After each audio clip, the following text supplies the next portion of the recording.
Welcome back, everybody. Another episode of the No Money Real Estate Podcast. And I've got a topic that I've never talked about before that is probably the number one most important thing that every real estate investor needs to be doing.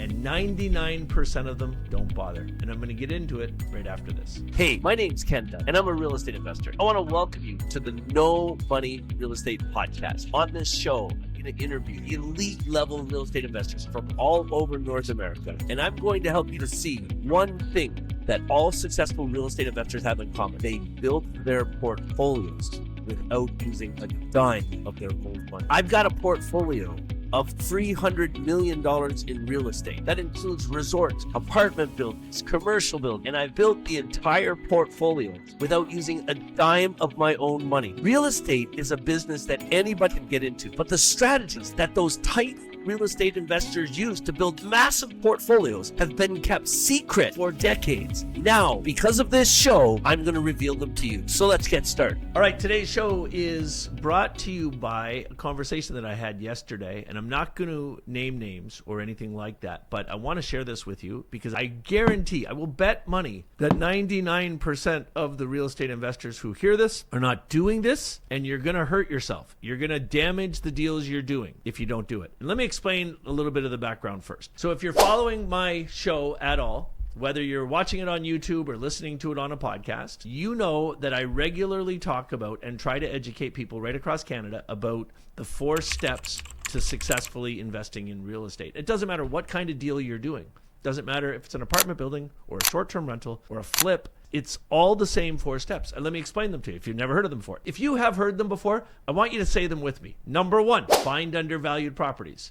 Number 2, acquire the properties with other people's money. Number 3, increase the value, lift. And number 4, exit. That's right. You're doing good. So you are paying attention to me. I'm fantastic. I'm excited about that. The exit. An exit, it means, depending on what you're doing, if you're doing an exit in a flip, you're selling it. If you're doing a BRRRR, which stands for buy, renovate, refinance, and rent, that's what you'll do with a 4-plex or a 6-plex or anything like that. You got to exit from that by getting out of the expensive acquisition financing and into your long-term financing. Let me explain what I mean by that. If you're doing a big project or you're doing anything where you want to keep it, like a cottage, I teach people how to do this with cottages. You go out and you use private capital to acquire an old dilapidated cottage. You renovate it. Then after you finish the renovations, you're going to force the lift. You're going to force the increase in value in the property. I know this is all common sense to everybody, but then you're going to refinance it. A good example. I bought a cottage in 2017. I know it's a while ago, but it still applies. I paid $460,000 for it.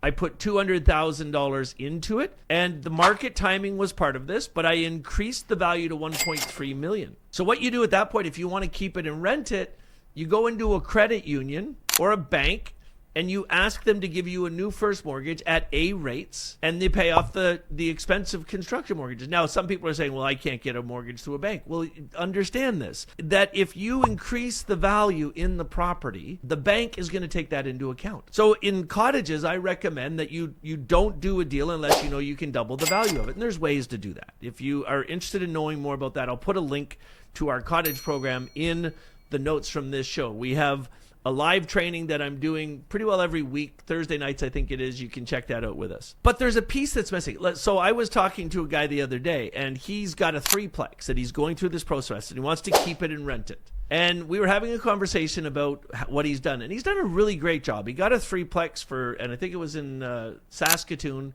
for $270,000. He put $100,000 into it, so $370 is what he's got into it, plus his financing costs about $420. But the place is worth $700,000 right now. So now he's planning to go to the bank, and the bank's going to give him a new first mortgage, pay it off, and he's going to have 30% equity, and he can cover the cost of the rent. It looks beautiful.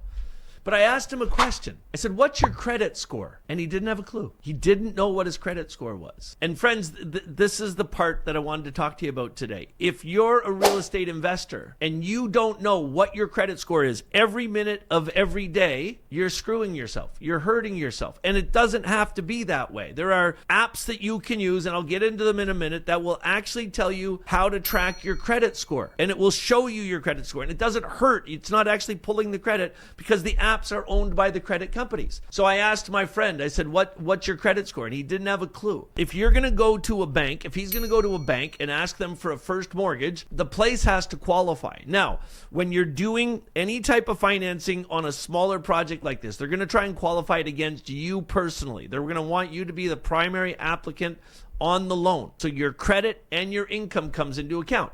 Now, with the income side of things, you don't really have to worry about it that much, because whatever income you're making in your life, they'll let you use that as part of the qualifications, and they will also let you use the rent that you're getting as part of your income qualifications.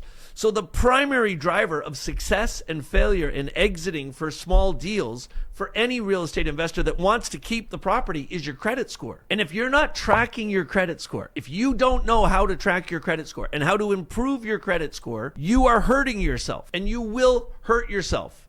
Something will get screwed up. You think you're going to get somewhere, all of a sudden your credit score isn't good enough and they won't give you the financing and you're pooched. So how do you track your credit score? Listen carefully to this. In Canada, there are two major agencies, credit tracking agencies, that mortgage brokers and banks right across Canada use. Number one is called Equifax. Number two is called TransUnion. And I think more of the banks are actually using TransUnion now than they are Equifax. And what these two companies, TransUnion and Equifax, do is they've set up a system where every single person that gives you credit across Canada registers your credit with these two companies. And it's these two companies that actually carry credit scores, that keep the whole credit scoring system. Now, if you don't know much about your credit scores, I'm a former mortgage broker. I know this stuff at a deep, deep level. Let me give you kind of a landscape of the numbers you need to see if you're going to win, if you're going to be able to use your credit score to get A mortgages as a real estate investor. The base rate, that is the decision between you can or you can't, is about 650 points. So that's where you want to be as a minimum, 650 points. Now, I've seen credit scores as low as 400. And the best credit score I have ever seen from a client or myself, my credit score at one point in my life got up to 814. The highest credit score I've ever seen is 865. So that is excellent. That means you have lived your life responsibly, paid off your bills every month at all costs, made sure you didn't get too much credit on your plate. So how do they figure out these credit scores? How does this actually work? Credit scores are determined based on a couple of different factors. Firstly, it's how much credit you have. So they add up all your credit cards, all your loans, and they use that as part of the qualifications. How many credit facilities do you have? The second thing is credit utilization. So they're going to look at all your credit, and they do this calculation on a daily basis where they say, of the credit that's available to John, how much is he actually using? Now, there are some credit facilities you're going to have that you have no choice in the matter. If you have a car loan, and your car loan is $40,000 and you got the loan 6 months ago, well, you're still going to be at $40,000. So that is 100% utilization on that thing. So if you think about that, they take all the loan, they look at what is the maximum amount you can borrow from that place and how much do you have, and they use that to determine your credit utilization. The more credit you have available to you at any point in time will dictate your overall score. So if you have less credit available, that means you're maxing out everything, your score is going to be low. If you have more credit available, that means you're doing a good job at managing your credit and you're not spending too much, your score is going to be higher. So the first thing that they look at is the amount of credit you have. The second thing that they look at is the credit utilization score. The third thing they look at is derogatory comments. So derogatory comments on a credit report are, did you miss a payment?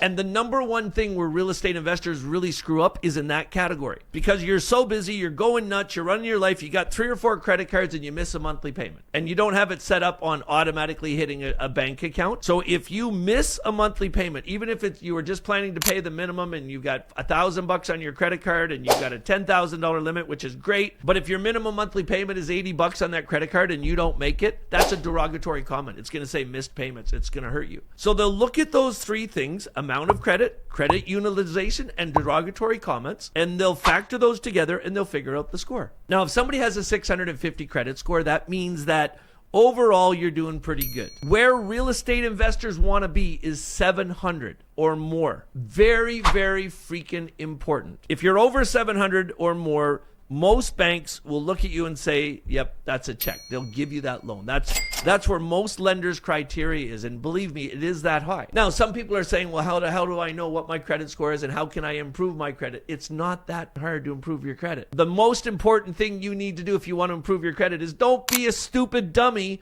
with your credit cards. Resist going out for an expensive dinner and put it on your card.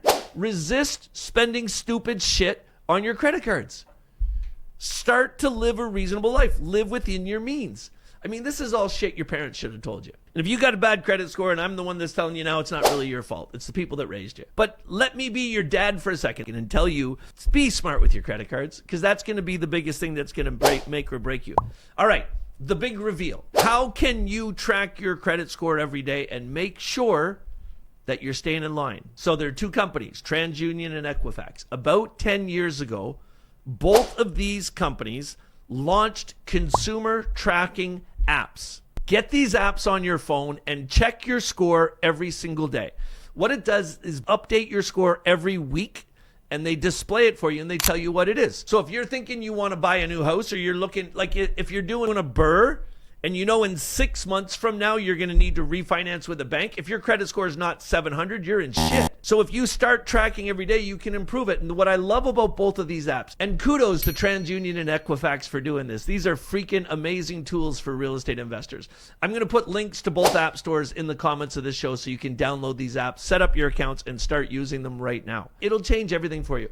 Here's the other thing it's helped me with. About 10 years ago, I went through an issue in my life where I had a business that failed. Thankfully, we recovered from it. It took me a lot of work. But during that time, it really hammered my credit score. And my credit score got down to 580. But I knew the importance of getting that credit score up. And what I love about both Borrowwell app and Credit Karma's app is when you log in there, you're going to see your score. They give you advice on how to improve it by analyzing what you're doing. And they say things like, hey, listen, and it's amazing because they have partnerships with all major credit cards, all major brands. And I have seen my students in my programs who have told me about this, where one was carrying high balances on 3 different credit cards. And the Credit Karma app said, you can refinance these 3 credit card balances, put it into this loan with Bank of Montreal. Bank of Montreal will give, this is what's really amazing about it. They say, Bank of Montreal will give you this loan.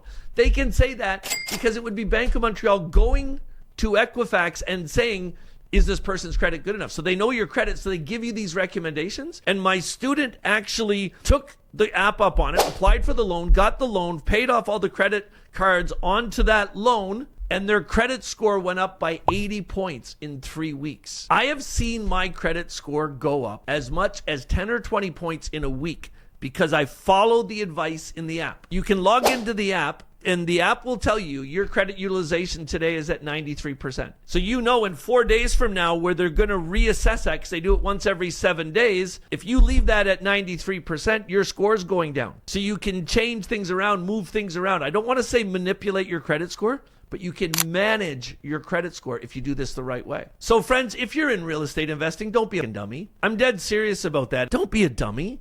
If you're serious about real estate investing, then become serious about how you live your life. And if you have tools available to you that can help you manage and grow your credit score, which is going to help you over the long term in anything you want to do with debt facilities in your life, then why wouldn't you do it? Hey, like always, friends, a lot of these shows turned into rants because I'm telling you the things that I'm learning as I'm talking to my students on a daily basis. If you like the show and you're getting value out of the conversations that we have, I want you to subscribe to the podcast and give me a 5-star review. I need those reviews to keep myself motivated to do this. If you're watching this video on YouTube, I need you to smash that subscribe button and turn the notifications on so that when I put out a new video like this, you get notified. Let me ask you a question. Right now, less than 50% of people that watch my videos are actually subscribed to the YouTube channel. Did you appreciate the content that I shared with you today? Was this a good hack that you didn't know about?